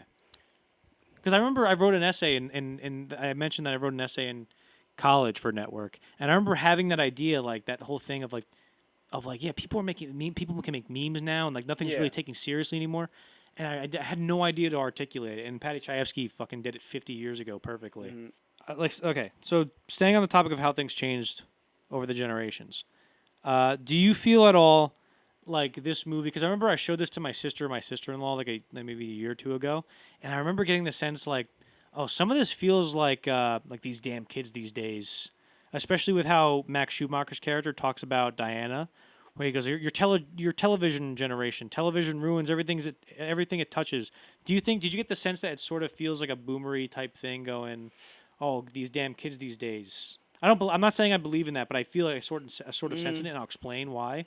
Yeah, I could see that, but like, you're saying in a bad way, like it's boomerish in a bad way? I don't mean to say like in a bad way or a negative way. It just does it feel like somebody's going, oh God, this generation's about to screw it all up. Yeah, it's the typical like Max can represent like holding on to a good piece of it, but Yeah. also not wanting to work with any of the new parts that might be good from it, which is something that happens as new generations come in. When a new idea springs up, the first thing is everybody hates it. You know, music, that happens with music. Yeah. Rock and roll comes out, they're like, oh, this is the devil's music. Yeah. You know, it's the same. I feel like it every is the same. generation is convinced that they're gonna fuck their kids are gonna fuck it up. Mm-hmm. They're like, oh, God, these goddamn Gen Zers with their ticky clocks and gip gams. Yeah, they're gonna yeah. ruin everything we've done. And we're know? the first generation that it might actually mess it up. Yeah, but they said that about the last one. Yeah. You know, Yeah. Mm-hmm. but I don't know.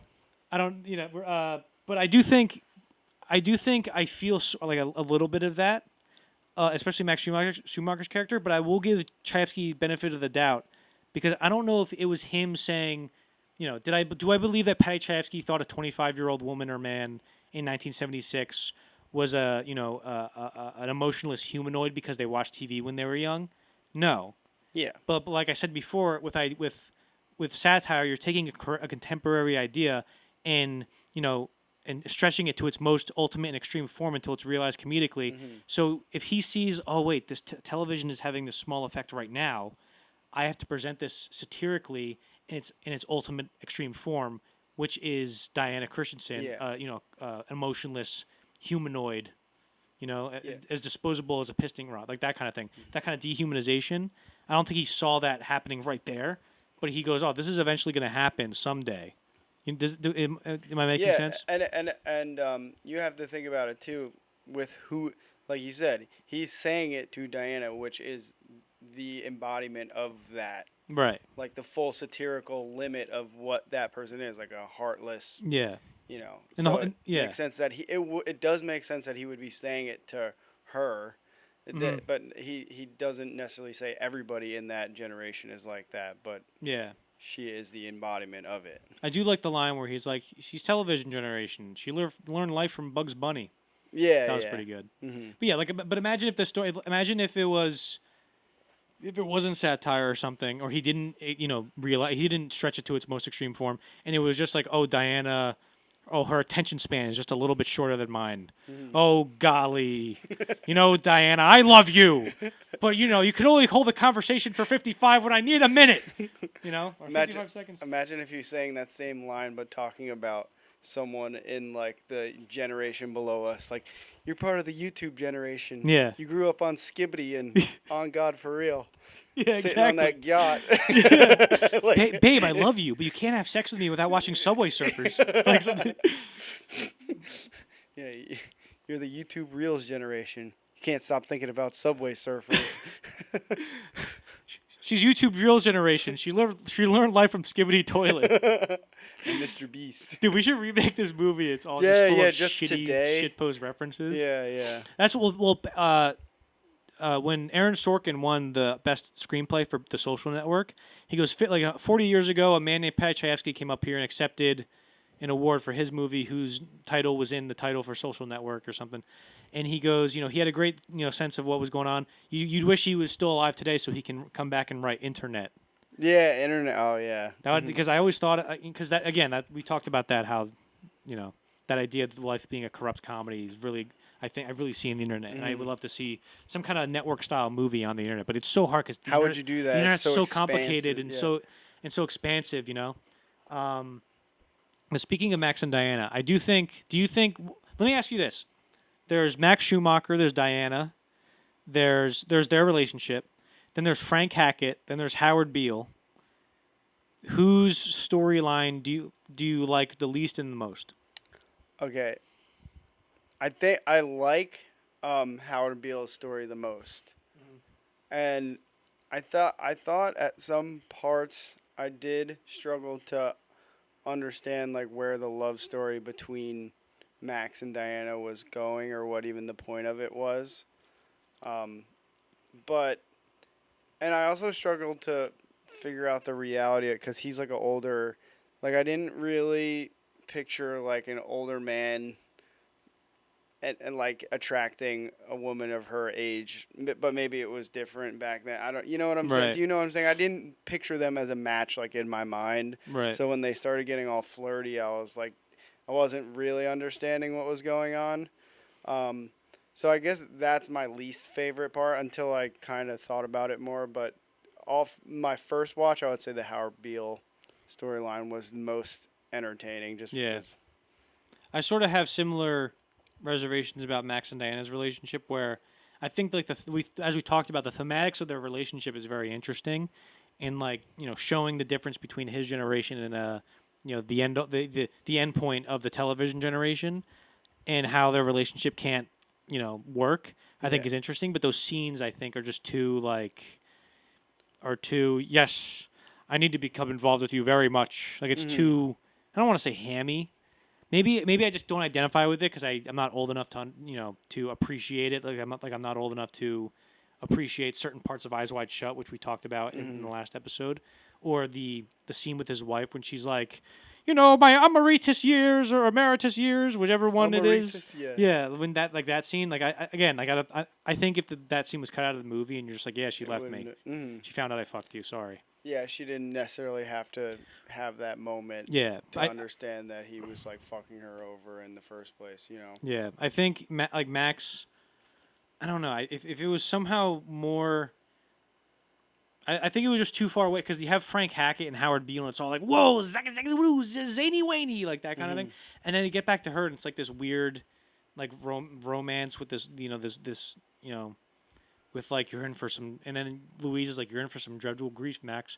After 25 years of building a thing and a family, I'm hurt. Don't you understand? And I'm like, I don't know what he's going for here. Yeah, the whole relationship between Max and his wife was definitely the least strong. I felt.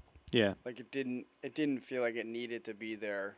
Like that whole conversation of them fighting, because I don't know how much it really affects him going. You know what I'm saying? Yeah. Like he still kind of just does the same thing. Who do you think? What was your favorite performance in the movie? Howard Beale, for sure. Yeah, dude. Yeah. Why you don't like Frank Hackett? I like him, but I just the Howard Beale stuff is just so fun. Yeah. I'm mad as hell. Yeah, I like the Arthur Jensen speech better. Oh well, yeah. Oh, yeah, that could probably be my favorite one actually. I do want to talk about why the performance because Network is sort of the epitome of the era in movies where Like everybody's kind of quiet for the whole movie, and then there's one scene where they all yell, and then everybody's like, "You should get an Oscar. That was great acting." He's just yelling, But I'm not to diminish any of the work that was going on at that time, but a lot of what actors do, I don't know a lot about acting, but what I know in some sense is like if you have a bad actor, and you have a written line like "Give me the money," like a line that you've heard before, the bad actor will probably say it like "Give me the money," right?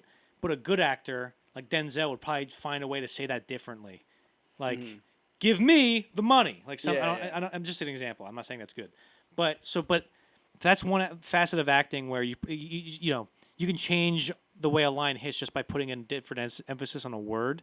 And I think that's going on a lot in here, especially with Frank Hackett. Yeah. Because there will be a line where you go and look at read the script. I tried this. If you read the script and try to say it in your own words, like by instinct, the way you say it is just you're saying it how you've seen people say it in other movies. Like say that type of line. So Frank Hackett, like, let's say the line where he goes, I want you out of the building before noon, or I'm going to have you thrown out, right? Another, like a lesser actor might say, I want you out of the building before noon, or I'll have you thrown out, right? But what Robert Duvall does, he'll just go, I want you out of the building before noon, or I'll have you thrown out. Like he says it in a very unique way. Or there's a line in the script where he goes, do you think the FCC can really stop the deal? And he goes, they can hold it up. The FCC can hold this up for 20 years if they wanted to. But what he does is he takes the period and then the new sentence and adds like an interruption.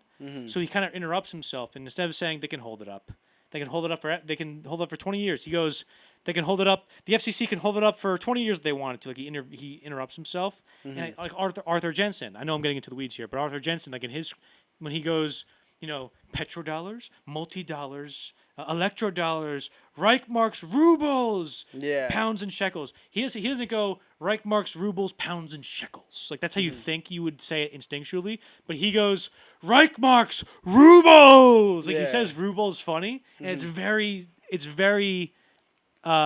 memorable. Yeah. That one thing I noticed about his delivery on that, the timbre in his voice.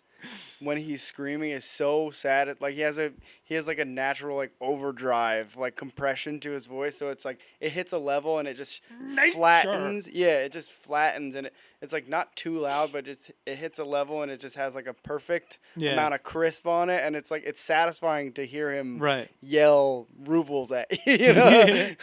Yeah, when he says ruble, like that's the one thing I remember about the line the most. Is rubles. Yeah. I do want to talk a little bit about Howard's transition into becoming crazy. Right. Because to me it felt a little abrupt. Because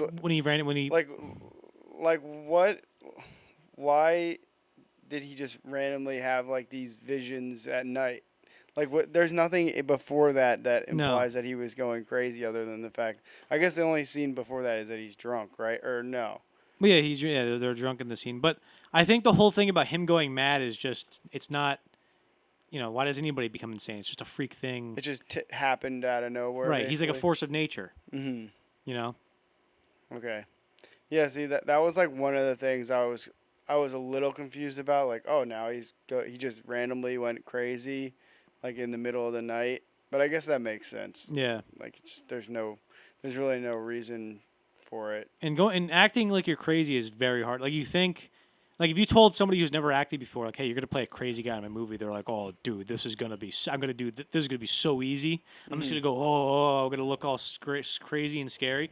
But it's actually really, really hard to do because you have to act like you're super convinced that what you're doing is good and real and not crazy at all. And that's such a hard role to do. Yeah, isn't it interesting that Howard Beale is kind of, the scene where Hackett is taking Beale in to talk to Arthur Jensen, and he says, what does he say? He screams something. I bear witness. Oh, I am. Wait, what does he say? Fuck. I have seen something. I remember the last time he goes, I have seen the light. Yeah, it's something like that, and how Hackett has to be like. He's like, and Howard just like goes in his pocket. And I was like, ah, Mm-hmm. like how he looks around, like the scene after he has his scene was like, last night I was woken up in the middle of the night by a shrill, shrieking voice, like that thing. And then after that speech, Harry Hunter follows him around the office, and he's just like, ah.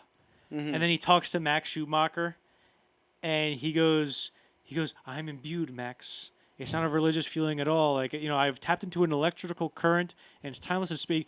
And you will not take me off the air for now or any other spaceless time. It's so And then he the delivery- passes out. He just passes out. It's Yeah, so I love good. the idea that he just passes out. And one thing I thought was funny that I remember thinking that was very funny, and I laughed out loud the first time I watched it, is when Howard Beale gets whacked and they shoot him, and nobody like panics or anything. They just watch, and the TV camera just booms up and pans down. Yeah. And it's like, that's such a great, and that's such a great idea, because what it's showing, nobody, like, even though there's a lot of talking and a lot of monologuing in the movie, which typically I don't really like when movies communicate their message through dialogue like that. Like, in a movie where it's like, I just didn't feel good about myself, but you just have to believe in yourself. Like, I'm like, okay, you should have wrote this on a pamphlet and handed it out on the street corner. Like, you don't have to make a movie for this. But in this, I think the ideas are just, I don't know how he pulls it, because it's kind of contradictory to my belief system, but it works. Like, maybe because it's funny, because it's doing it in a satirical way where I don't mind being lectured at, because as long as it's entertaining. But in that moment, they're explaining that the ultimate TV in its ultimate and most profitable and inevitable form. They're basically, what they're doing is just profiting off of death.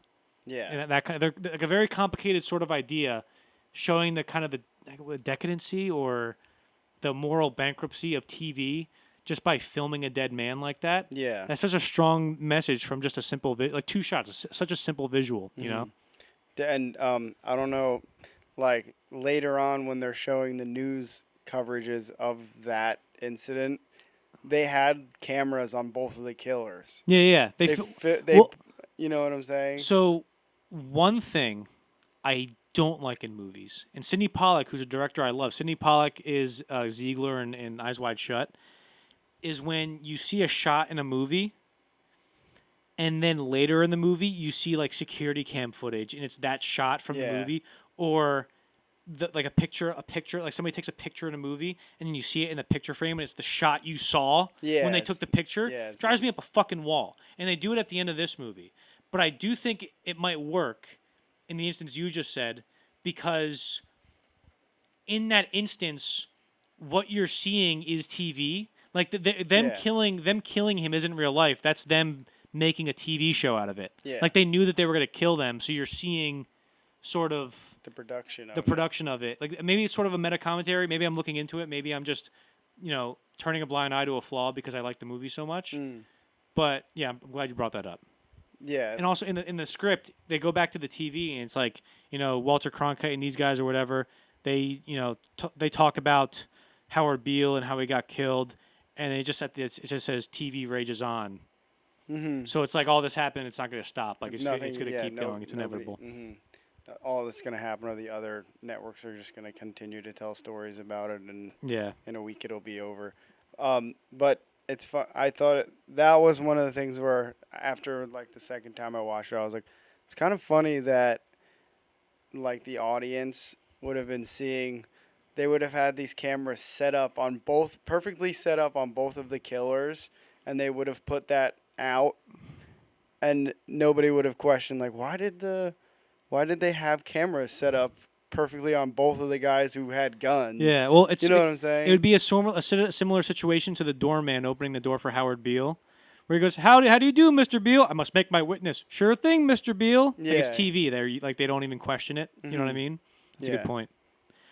But maybe like it could be a possible thing. Like the reason, like the footage of the killers shooting them was what we saw in the movies, just because maybe they forgot to get footage of that while the shooting. Like I don't know. What other notes do you have? Let me see. Actually, while you're looking for another note, I want to talk about Frank Hackett really quick, because he's my favorite character.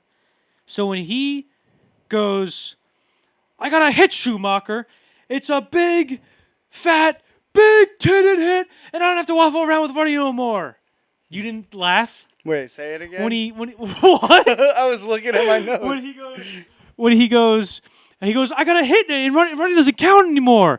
It's a big, fat, big titted hit, and I don't have to waffle around with Ruddy no more. Like when he said that. I thought, yeah, I laughed. I remember it Okay. being like big titted, like. Yeah. Okay. I'll take it. No, so one thing, this is one of those prophetic moments that could go, like people don't even realize because it's so a little early in the movie. But he says, I'm gonna start the unalive myself hour. I can't say the actual. Okay, I don't why? think can I say I said it like a bunch of times, right? suicide. Yeah.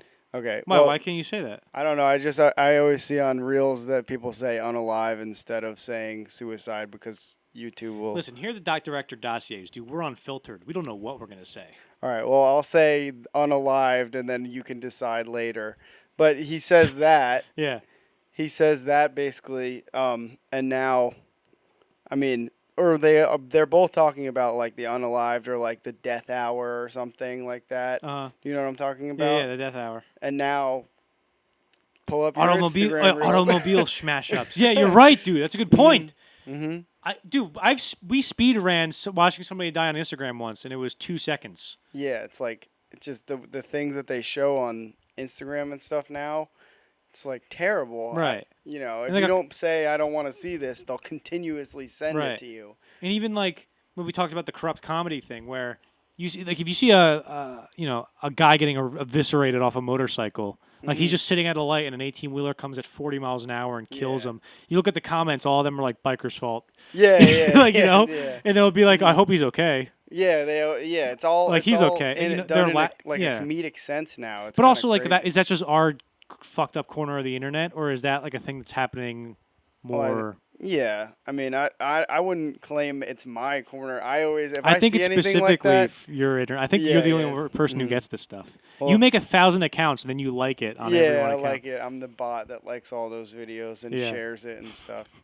No, but I mean, that's another thing that they're it's a talking good idea. about because those get a lot of views. People there's something about human beings that they like seeing that stuff, whether you like to say it or not. Yeah, it's like a car crash you can't look away from. Yeah. People like to see it, or maybe they don't like it, but something about it intrigues the mind. Yeah. You know what I'm saying?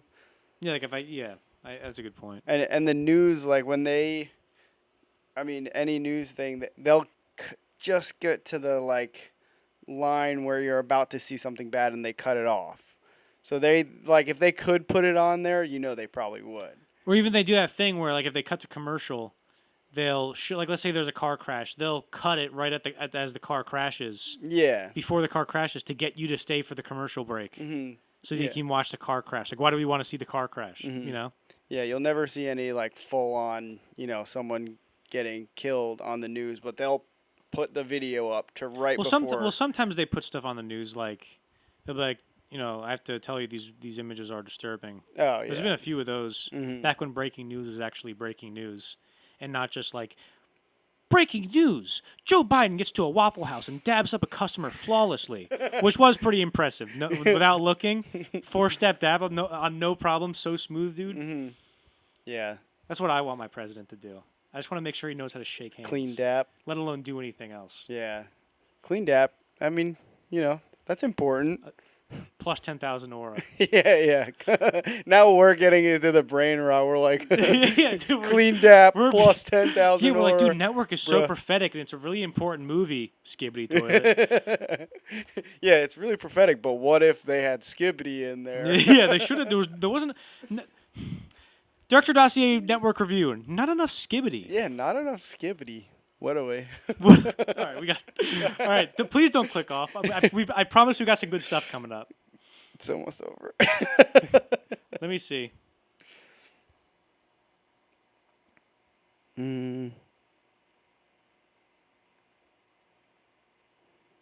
Oh, all right. I wanted to also bring up.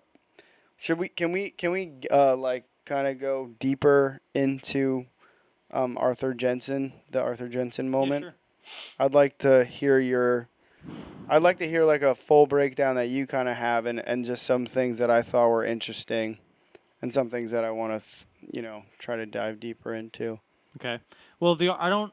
So the Arthur just I mentioned the pronunciation type thing that he does with rubles. So I mentioned that it was going to be in an auditorium, and then they actually got. I think it was the New York Public Library that they got to film in, Oh, and that's there was this cool. one room in there where they couldn't really hang any lights anywhere because they were like, "No, sorry, but, like we got the curtains, but you can't." So they had a very restrictive lighting setup, and if you look, he's lit at the end of the table, and then when he comes around, like the lighting gets kind of squirrely around there, but it still kind of works. Um, but in terms of like the actual content of the speech, I don't know if there's anything I could unique about it that I can say other than the fact that the whole thing about like the world being a business and stuff, and there's a level of dehumanization, and these companies they're like when he talks about like like what do you think the Russians do in their accounts as a state? What do you think they talk about? Karl Marx? No, they get out their linear programming charts, statistical decision theories, and Minimax solutions, and calculate the price cost probabilities of their transactions, just like we do. Like that's all that's all of business today. Which I guess I don't know if that's a bad thing or a good thing. I don't really know a lot of about the economics of it. But why? What are your thoughts? Well, um, I just thought I thought like the choice of the room was interesting, and the one shot specifically that bothered me the first time, and then the second time I was like, maybe it's like on purpose. But when he's walking up, he's kind of getting to like one of the main points of the speech, And his face and isn't his on it. whole body is like covered by the lamps. Yeah.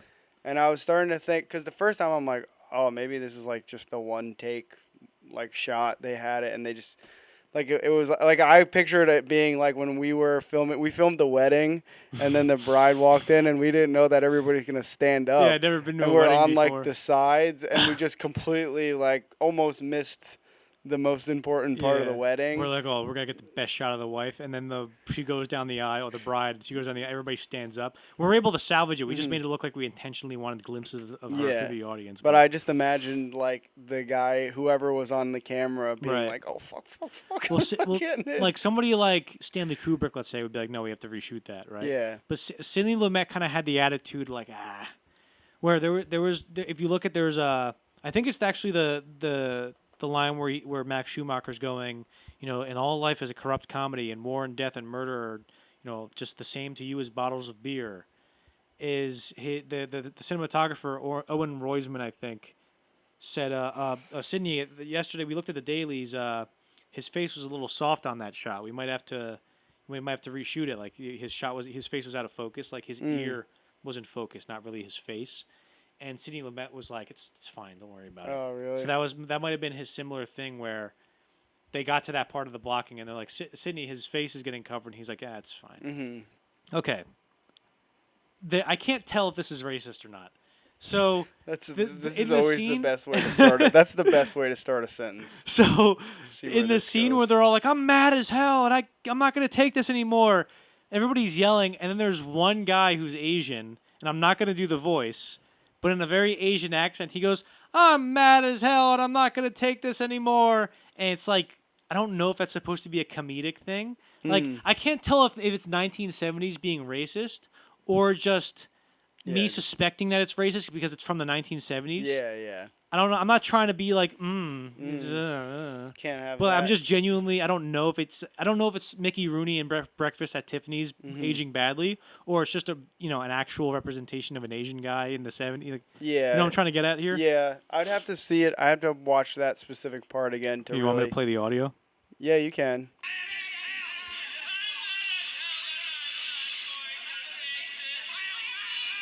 You hear that? It definitely. I don't know. I don't know what's going on there. Yeah. No. That's very. It's buried in there, so it's not like. Why is it shitty audio quality too? Yeah. But I mean, everybody still is. I think maybe. I could see where you're going with the racist thing if it was like singled out more and he was like just him yelling, but I don't know. It doesn't seem too crazy. Yeah. But I could see how like 70s humor would think that would be really like Yeah, that'd be funny. just or drop something. dead funny. Like, Well, dude, speaking of like humor that doesn't age well, you know what I learned the other day? I think I told you this. Do you know what the last words that Abraham Lincoln ever said, ever heard were? no, I don't know. So John Wilkes, I think the play was called An American Cousin that Lincoln was watching when he got his brains blown out. Is John Wilkes? It was called An American Cousin, and John Wilkes Booth knew the play because he was an actor, and he was like, "All right, I'm gonna shoot him on a big laugh so it can cover up the sound, and maybe I can get the hell out of here." So he knew the line. He was waiting for a specific line that he knew would get a laugh, and the line came up, and this is what it was. I could turn a woman like you inside out, you sock-dologing old man trap. And no, that's a line from American Cousin. That wasn't a line from Biden's speech at the debate. Yeah, it does sound. It sounds like something about Joe Biden. You're nothing but a lying, two-faced Pillsbury pony soldier. You sock-dologizing old man trap. You got the morals of an alley cat. Yeah, exactly. So you sock-dologizing alley cat. Yeah. So people, the floor levels. People, holy shit, it kills, crying, laughing. And then Lincoln is like, no way! And then he gets his brains blown out. Also, so a few weeks before that, or however, a certain period of time before that, John Wilkes Booth's brother. And my dad always compares John Wilkes Booth to Tom Cruise. It's like if Tom Cruise killed Biden or something. Yeah, That's how crazy it would have been. But it's like having Tom Cruise's brother rescue Hunter Biden from drowning. Oh, yeah. And then a few months later, Tom Cruise kills Joe Biden. That's what it was yeah. like. And then James Garfield, when he got assassinated, so he got shot in the belly, and he died like a month later. But Robert Lincoln was there. Abraham Lincoln's son was there because he was like the Secretary of State or like the Attorney General, whatever the goddamn thing was. And then when William McKinley was shot, they were at like the World's Fair in New York or some bullshit. And this guy was just crazy, and he went up and shot McKinley in the belly.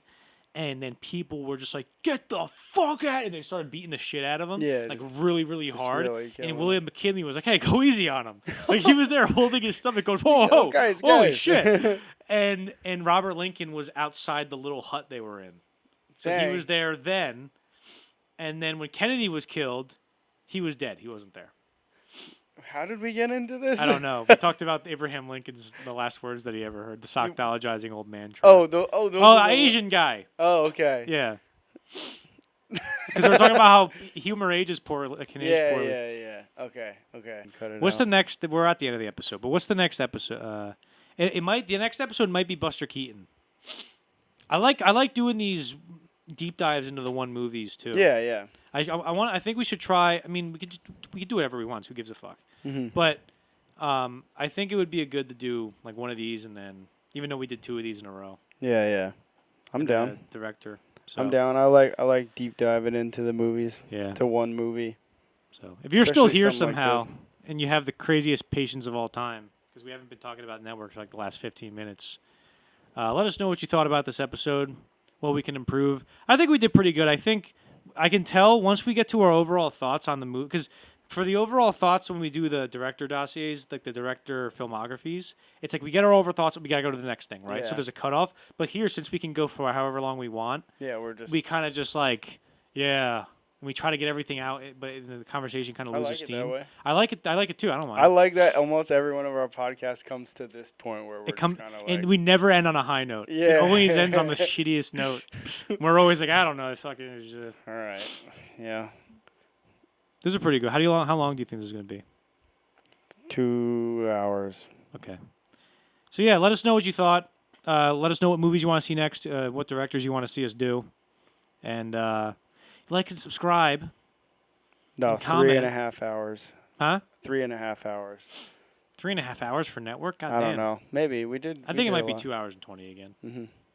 I have to listen to this tomorrow. Actually, my least favorite part is listening to like this. This part of the... Well, just listening to like me going, and then, because I don't even have a cool voice, dude. I don't have a cool, like, when I was a Navy SEAL over there, I have like my voice sounds like I'm tugging on your pant leg. Yeah. I'm like, come on. Well, in Network, and then he And then did the this. movies. It's this I sound like a nasally dumb fuck. Yeah, neither of us have that cool, like, rugged Navy SEAL voice where it's just like, dang, this guy's Yeah. cool. I don't sound particularly intelligent. And neither do I. I sound like I'm fucking stupid. Yeah. I mean, at least you have like a normal voice. Are we just doing a review on our voices now? Yeah, we're doing a review on our voice. The next episode, a deep dive on Johnny Cruz's voice and Danny's voice. Yeah. I'm going to make an AI with your voice. I have enough audio of your voice to make like a really good AI.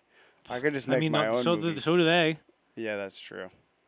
I could just make my own I say movie they podcast. like as somebody's still listening to this. Yeah. Like we're not even.